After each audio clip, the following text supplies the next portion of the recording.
Welcome to another virtual author event at the Poison Pen Bookstore. I'm John Charles, and today the Poison Pen and I are delighted to welcome back virtually two bright and shining stars in the historical mystery firmament, Sherry Thomas and Anna Lee Huber.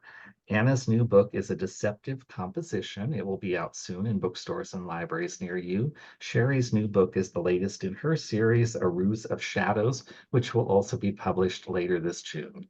The Poison Pen will be carrying copies of both authors' new book as well as their backlist. If you'd like copies, just give us a call or go online to the Poison Pen bookstore, and we will be happy to connect you with this truly fabulous series. Now I'd like to welcome Anna and Sherry. Hi, John. Thank you so much for having us. Thank Hi, you for John. coming back. Thank you.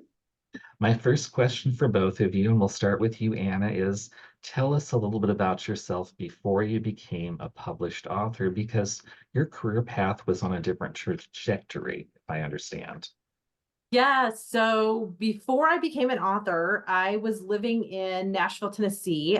My college degree is actually in music performance. And so I was trying to make it as a musician in Nashville, mostly doing like backup singing and that kind of stuff. And I was working like administrative assistant jobs to, get by. And rediscovered how much I loved writing. And so I started doing that also, and kind of came to a point where, I realized, I'm probably never going to be this big mega star. I'm going to always be the backup singer on the road. And do I want to have a family? And what's my life going to look like in that way? And so I decided to put most of my focus into writing instead. And I'm really happy that I did. I do still sing and things. I sing with our worship team at church and with the band and all that. So I still do use those skills, but yeah, mostly just writing. Sherry, if I remember correctly, you had wanted to write early on, but like many people, you didn't think that was a fiscally responsible career, so you went off in a different direction. I was too young to even know what fiscally responsible meant at that time. But basically, I think I was 12, and I thought, I'll give this a whirl, and nothing came. Like, I would write a beginning and like 2 pages, and I would have no idea what would happen after. So I was like, obviously, this is, not for me. So I, just went on being a kid for the rest of my childhood without any of those, stacks and stacks of notebook under the bed or anything like that. And unlike Anna, I had no career going anywhere. I was a stay-at-home mom at 23 when the thought suddenly struck again after I read a bad book. I was like, maybe I can write a book too. And so it was not the kind of thought you have like, okay, do I want to have kids? Well, I already had a kid and a kind of useless economics undergrad degree. So I was like, okay, what can I do sitting at home and make a little bit of money? And the thought of writing occurred. And yeah, no, it's actually not a very good idea if you really wanted to make money. For sure, I apprenticed for many, many years without, making a single dollar before I was finally bought by New York, like in 2006 or something like that. What about you, Anna? When did you decide I want to write a book? Ah, goodness. So I always wrote as a kid, and then it kind of fell by the wayside because I was focusing on music. And then after college, I think it was like 2 or 3 years after college,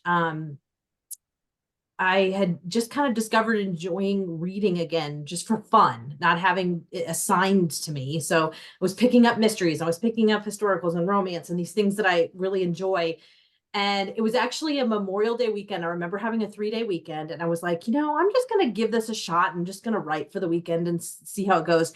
And I just loved it so much. And I realized this was what I wanted to do. It was just that over that weekend.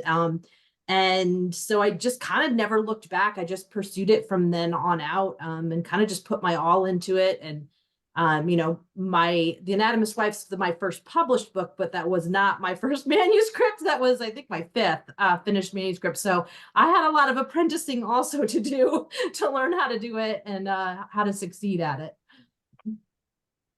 Sherry, you got your publishing start in romance, historical romances, but then You shifted over to historical mysteries with your Lady Sherlock series and a study in Scarlet Women. What prompted you to decide I want to write about this particular character? I had thought I right around the time I sold my first romance was when I came across Laurie King's Mary Russell and Sherlock Holmes books. Yeah. And I was just so blown away by The Beekeeper's Apprentice, which was the first book in that series. I remember at that time, I was listening to an audiobook, and audio wasn't going fast enough for me because that was, that was like in 2006 or something like that. People didn't have smartphones on which you can listen to audiobooks back then. And basically, I could only listen to the audiobooks if I was driving, and I didn't drive a whole lot. So I was very impatient with how slowly this was going just by listening to audio. So I grabbed the physical copy. I had to get a physical copy so that I get through it faster. At the time, I thought, wow, this is so fantastic. I wish I could write something like that. But I was also, just got my first romance contract, and I was like, okay, let's better, give the romance publisher what they want. And besides, I didn't really think I could plot. So I was like, seemed like mystery was out of the question. And then years later, I accidentally wrote a mystery, which was book 2 of this series. Like at first it was like a straightforward fantasy novel, but then after revisions and after taking it apart and putting it back together, it became a mystery. As well as a fantasy. And after I wrote it, I was like, this is not bad as a mystery. Maybe I can handle mysteries. Around the time BBC Sherlock came out, and I was like, wow, again, the thought, this is so cool. I wish I could do something like that, an adaptation. And around the time I was also running out of ideas for romance. I want to stress it was not because I ran out of positions for sex. I'm always like, no, that is not an issue. I just kind of ran out of ideas for different pairings. So I was like, let me do something different for a change. And I proposed it to my publisher, and they accepted because they were running out of authors to publish at the time, given that it fell right in the heydays of, everybody was leaving to self-publish. So I made the transition fairly easily, at least facing no pushback from them. And that was how it happened, because I guess like in retrospect, my critique partner told me, like, it's actually a good idea, a female Sherlock Holmes. It's easy to sell. So that's probably why they agreed so readily.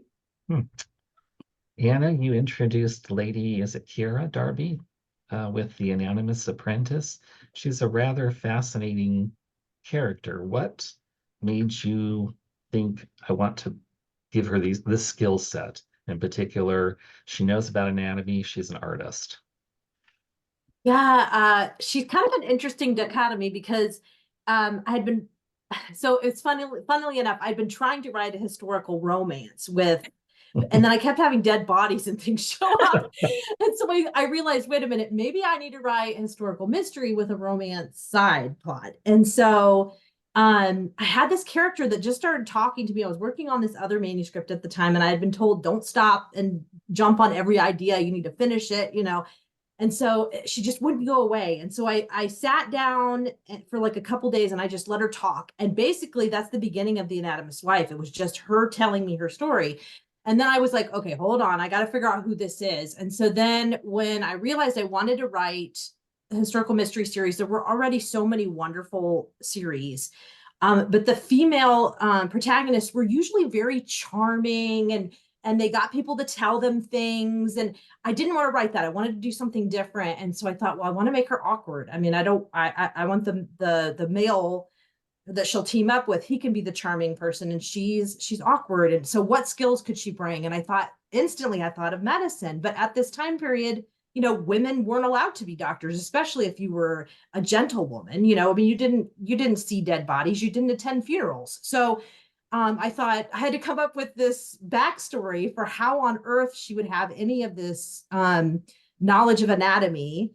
And that's kind of what led into the art, because I thought, building that backstory. And also I loved the idea of a portrait artist, a gifted portrait artist. They know the body, they know how it works. They can see the expression in your eyes, I mean, that's what they capture in their portraits. And so I just thought that was a really interesting mix to have the art and the anatomy and it to be a female. It's I very don't envy you the research you've had to do. It's been tricky. I mean, it's hard to find. I think one of the trickiest thing is finding out when they knew what they knew in terms of medicine, you know, or like forensics and things. And it's not always easy to find. Well, I think your character, Anna, is also great at detective work because as an artist, as a portraitist, I'm not sure I got that word right, but someone who paints portraits, she's used to looking at her subjects and figuring out who they are because Yes, what they want to tell you is not necessarily who they are underneath the surface.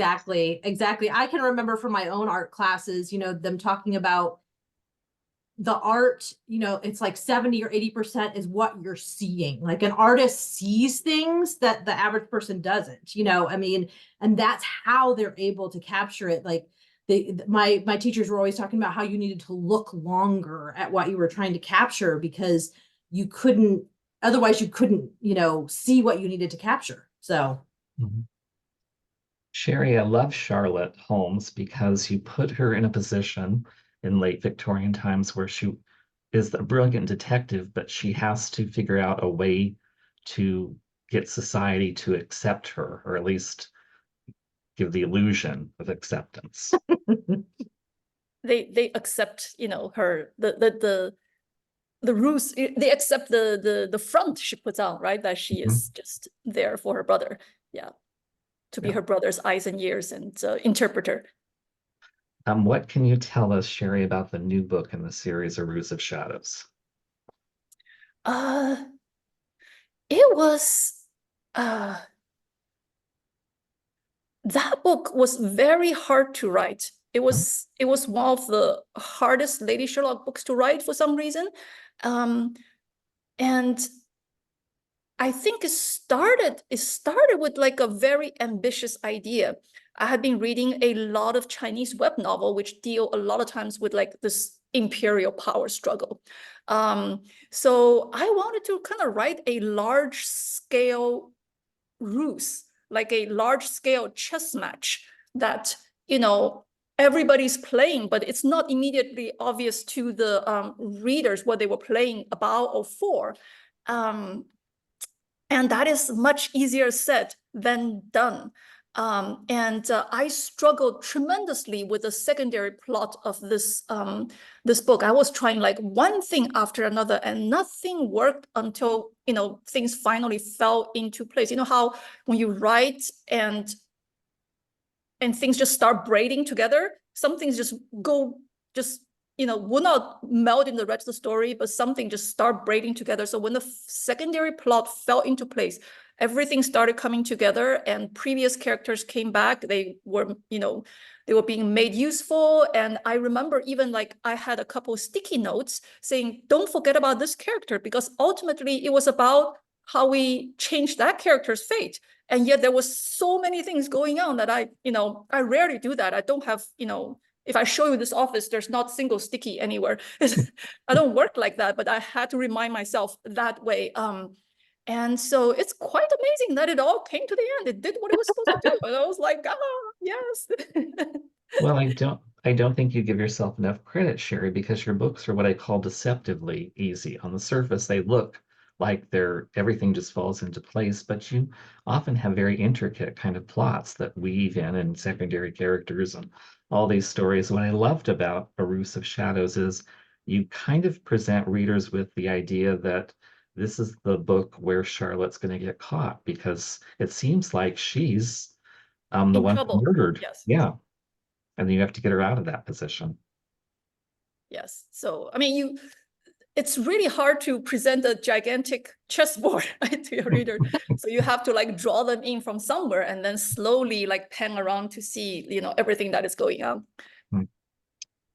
Anna, what about the latest in your series, A Deceptive Composition? What can you tell us about it? So readers of the series will know Lord Gage has been a very interesting character. He is Gage's father, Kira's father-in-law. And he's kind of been the character you love to hate. And I've really been delving into him and his backstory in the last several books. In the previous book, A Fatal Illusion, we find out some things about his past, and we learn some things that really give us insight into why he is who he is. And there's kind of some repairs being made in his relationship with Gage and Kira. And so when we begin a deceptive composition, they're kind of in that tentative phase.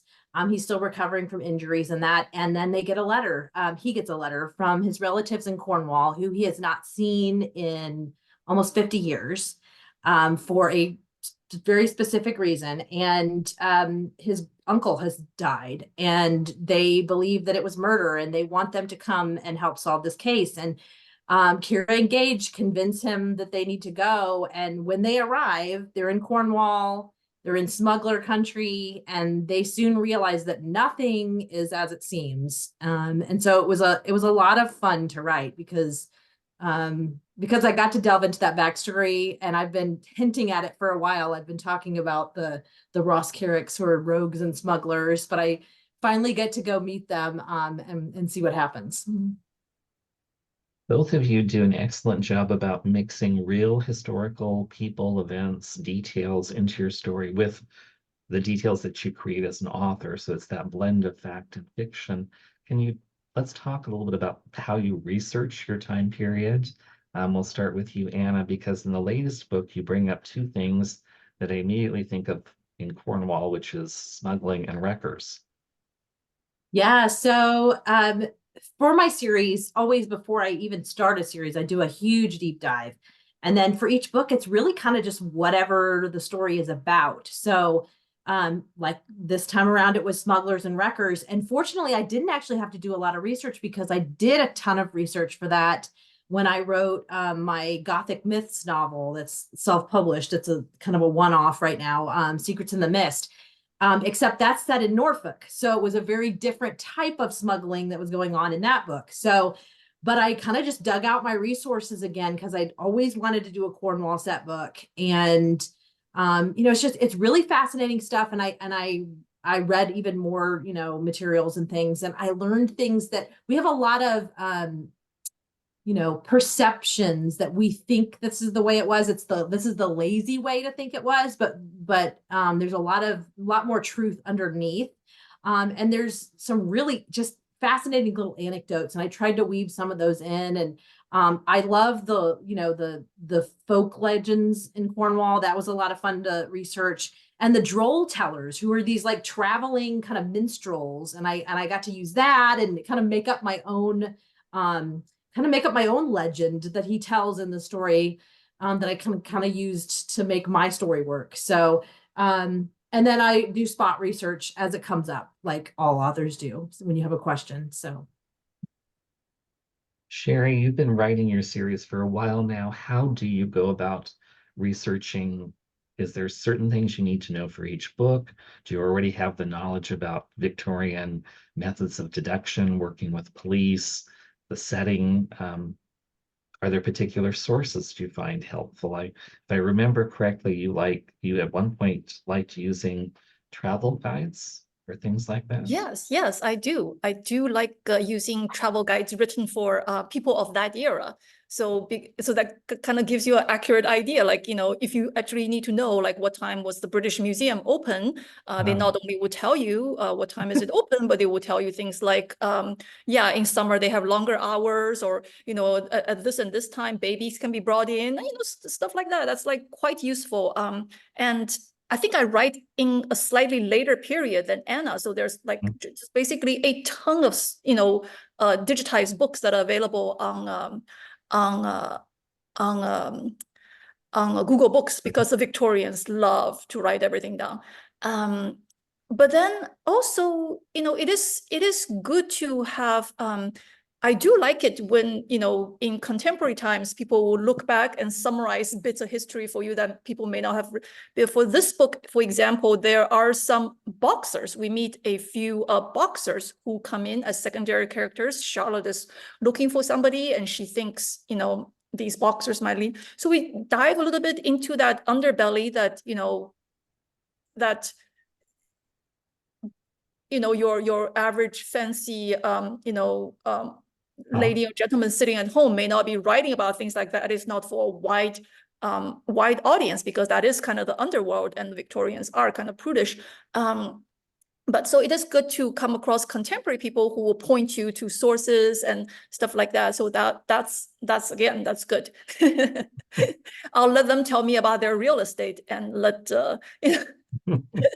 let other people tell me about other things. What, both of you, what have you discovered about the time period you've chosen, Anna, the 1830s, and Sherry, the late 19th century? What about that time period has surprised you the most? I'll throw it open to whoever wants to start. I would say how much changed. I mean, like we think of like Victorian era and like later Victorian times as being this like, and it accelerated, but there was a lot of changes in the 1830s, a lot of political changes, a lot of important legislation that was passed. And until I delved into that and how it affected the lives of the people in Britain, and a lot of the things were like long wanted, you know what I mean? Like they'd been trying forever to get them passed, and it finally happened. And so until I delved into that, I didn't realize how much it changed things for just the people in Britain, and it affected things. And so then it allowed, history to move forward into the Victorians. So. Yeah, like the Victorians was so advanced in so many ways. Like I'm actually like surprised by what they didn't have. Like, oh, you haven't discovered helium, you haven't isolated helium in your era yet, you've done everything else, why not helium? Yeah, I think you're right, both of you, in a sense. There's this misperception when you say Victorian era, which goes from like 1830 approximately to about 60 years. 1900. Yeah, that it's all the same, but it's like the 20th century. Somebody in 1920s would not recognize 1980s as a time. Not at all. Not at all. Yeah. What have you discovered? You've been writing about your characters for a while now. What have you discovered about them that surprised you, or has anything surprised you? You just take it all for granted. I think I've had a lot of things surprise me. I mean, I plot, but I also just love the inspiration of writing. Just one example, I had no intentions to give Gage a half brother. And in a stroke of malice, just all of a sudden, it was like the character told me, no, I'm his half brother. And I was just like, oh, and then it just fit. And it was just, and I went with it, and I love it. And so, or Bonnie Brock, my Scottish gang leader, who's a rogue and everybody loves because he's the bad boy. He wasn't supposed to stick around. He's supposed to be a one-off, and he just keeps coming back. So I love having my characters surprise me and grow. It's funny to go back and read the early books, because sometimes I almost forget how much they've changed, even though I wrote them. So yeah. Has anything surprised you about Charlotte, Sherry? Yeah, very much. I mean, not surprised, but you know how when you first get to know a character, even though they're your own character, you only know like a certain facet of them because you haven't seen more of them yet. So in the first book, I think Charlotte is I mean, it's always there, the humanity underneath the very cool demeanor. But I think as, book upon book built, we just see like how much more human she is, how much more, how deeply she loves the people in her life, and how much she's willing to do for them, and how much she's, she may not say it, but she is willing to like move mountains for them. And so I think that might have been a little surprising to me at the beginning, but I like it a lot. Yeah, that's nice. So you really do bring out those relationships as the series progresses. You see why she's so protective of her sisters and the other people in her life. Let's talk a little bit about your writing process. I'm going to start with you, Sherry, because if I understand correctly, I was doing a little bit of research, and you at one point described your writing process as a little bit like being a contestant in a reality cooking show, in that you're given 3 or 4 ingredients in an hour and you have to come up with something delicious. So in your case, you're given 3 or 4 ideas and you have to whip up something literary in a certain time period. I don't remember ever saying that, but that does like something I could possibly conceivably have said. That's a great analogy. Yeah, I thought it was a fun, yeah. In certainly when I was writing romance, I always thought of myself as like, I always thought of my romances as like thought experiments. Like I will be there, like push this condition to the max and push that condition to the max. Like basically put these people in this kind of impossible situations and then see how they react and how they, how they can still remain human given these set of crazy circumstances I give them, and still like develop and still like come out okay at the end.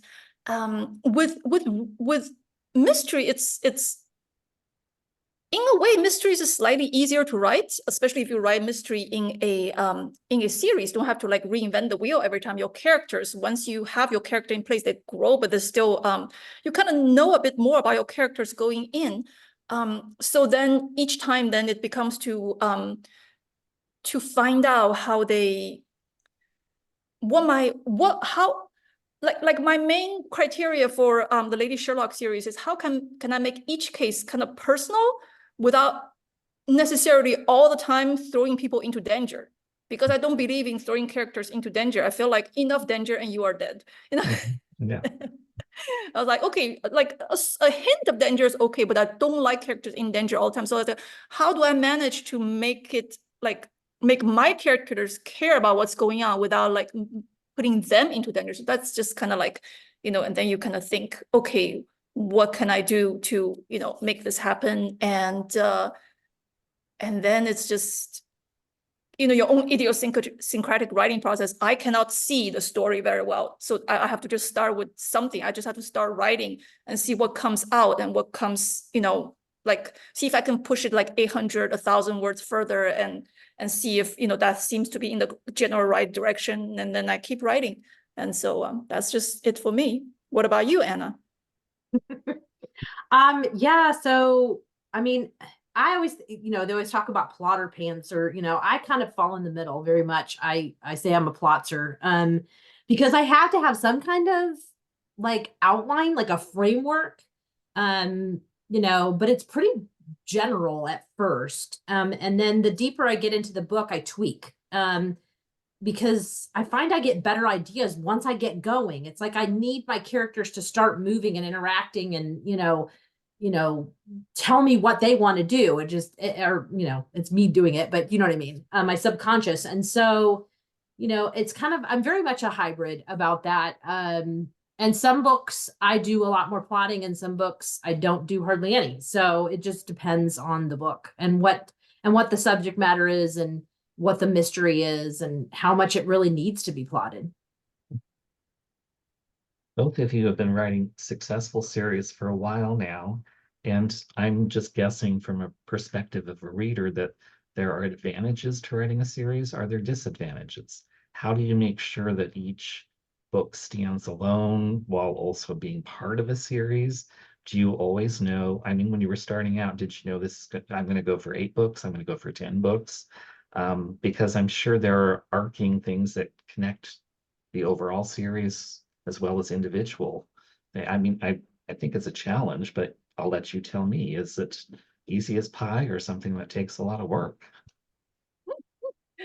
All I can say is I have started killing off characters, to whittle down the number of characters in this world. Do you have an idea? I'll ask you, Sherry, do you kind of know where you want to go with the overall series? Or is it also part of the I market? would say yes and no, because like I said, I have no advanced vision for stories and none for series. When this series was set up, I just had 2 ideas. One, I did not want the romance to be like one that's I wanted like a multi-layer conflict between my romantic leads so that, it would not be so easy for them to get together and stay together. And two, I do not want Moriarty to be like not like to be killed dead by like say like end of book 3, because then you have to come up with a new villain, and why bother when he's such a good one? Yeah.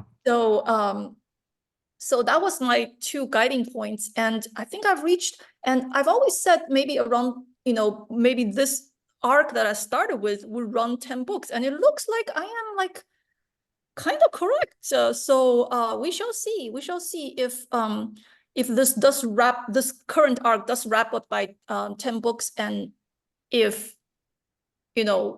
whether we choose to start a new arc or do one-offs from there, I am not sure. But as for whether my books can be read as standalones, I am also not entirely sure, because because the series is very connected, and so I feel like it'll be more fun for readers to start from book 1. Yeah, I think in the case of your series, you do get more out of it. I mean, you can read a book and there's a story within it that you can follow. And like in this case, is Charlotte going to get herself out of her mess and find the real killer of Lord Bancroft? But there's also things that you would appreciate more if you knew Oh yeah, I previous think so. stories. Is that the same case with you, Anna?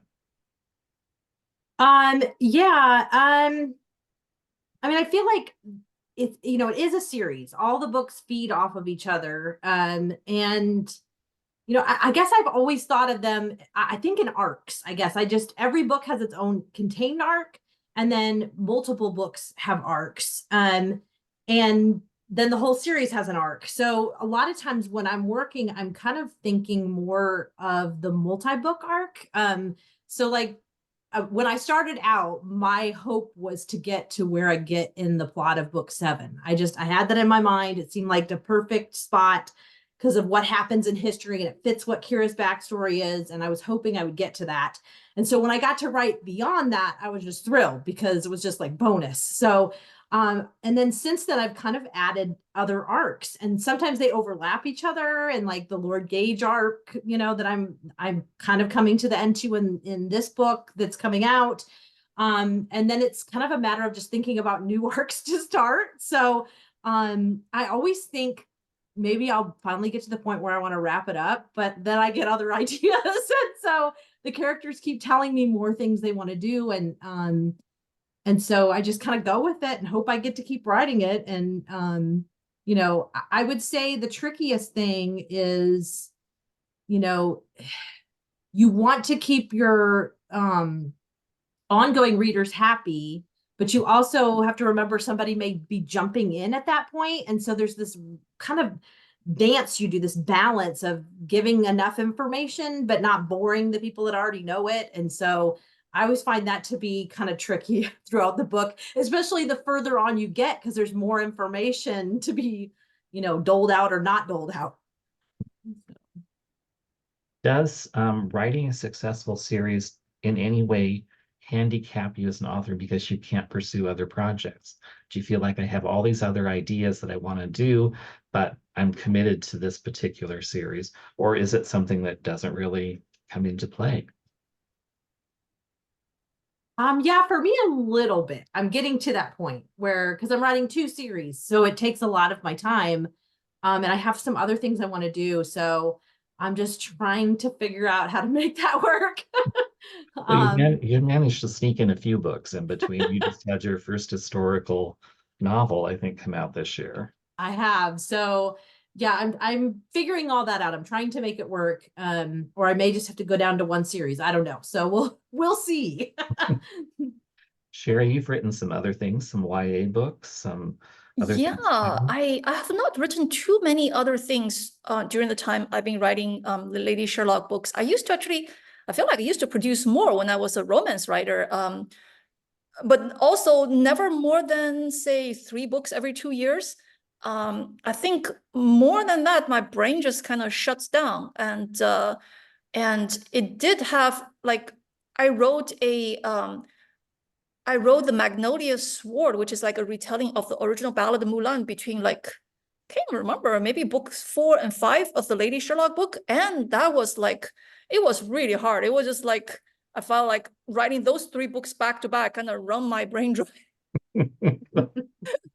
But and fortunately, I am also not like a like somebody who has a huge number of ideas.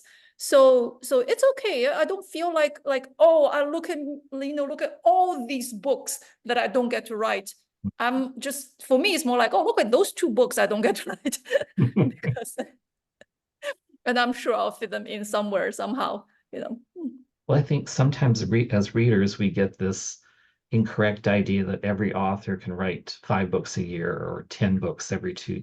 Writers are individuals, and we have to remember that their process is going to differ from writer to writer. And some writers take a year to write a book. Some writers take 3 years. Some writers take 6 months. It just depends on the author. And I know it's frustrating for readers because they want the next book right away as soon as they've finished your latest Lady Sherlock. It's, when is Sherry going to write another book? I don't want to wait 3 years or something like that. But I think we have to respect the process because that's what gives us the books that we enjoy.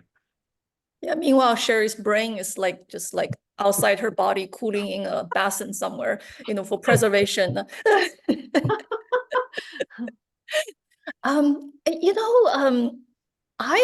few years ago, when I was doing an interview with someone who was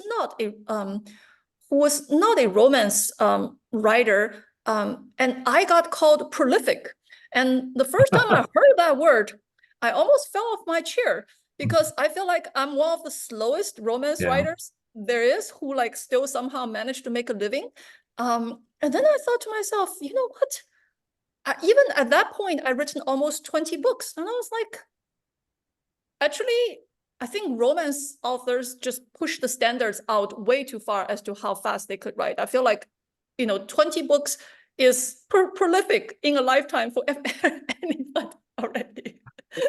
Yeah, romance and cozy mysteries. Those they are fast. Maybe, yeah. Let's talk a little bit about Sherry and Anna as readers, because you write currently historical mysteries. Is that what you tend to read? Do you read in different genres?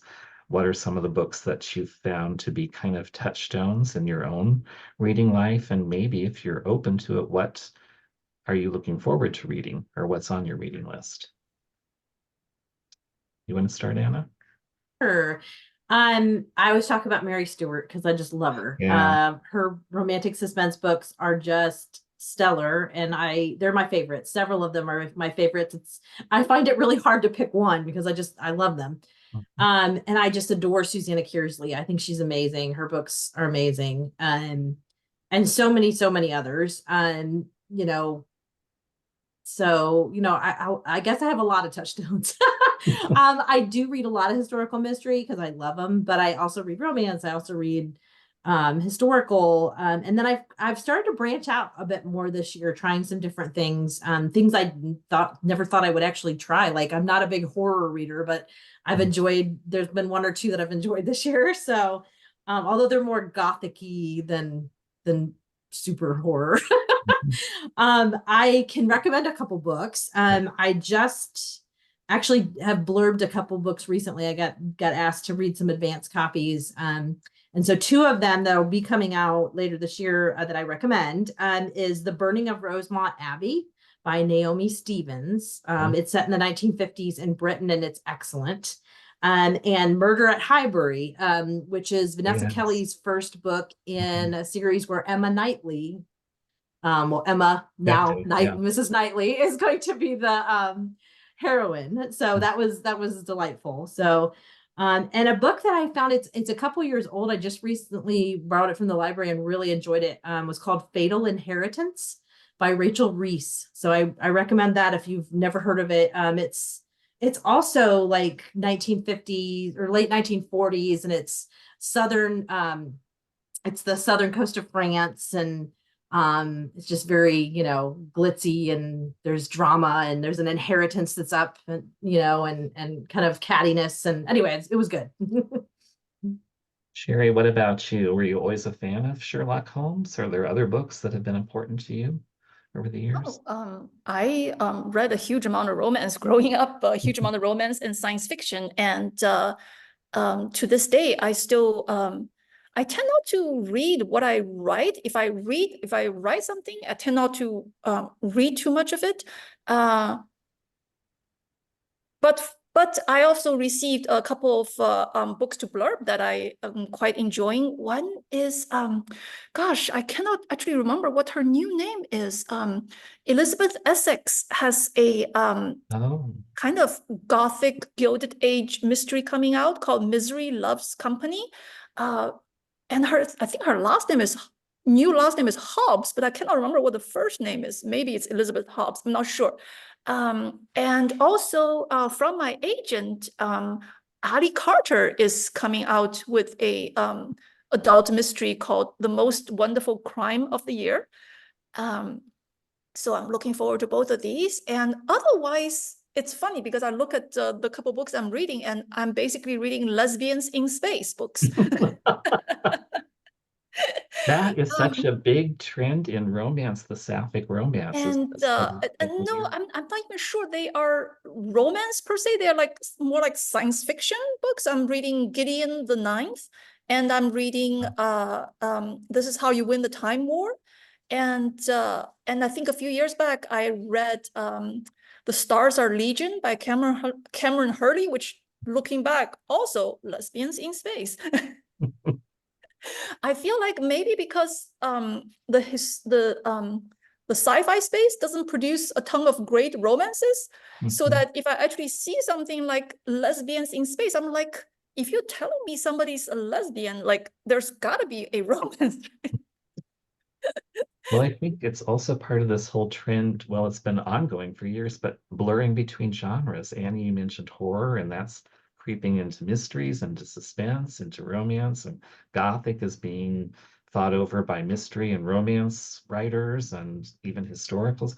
It's like maybe it's because it increases the potential readership. If you blur genres, you can draw upon readers who might not read one particular genre but read another. It also just gives authors more options as to what you don't have to be put in one box. You can kind of write a little bit outside that box. Before we run out of time, this is entirely up to you, but do you want to tell us what might be in the works for you as a writer? We'll start with you, Anna. Sure. So I will say I've got the next Verity Kent book 7 is coming out September 24th. I know it's been 2 years, so readers are waiting. And it's called The Cold Light of Day.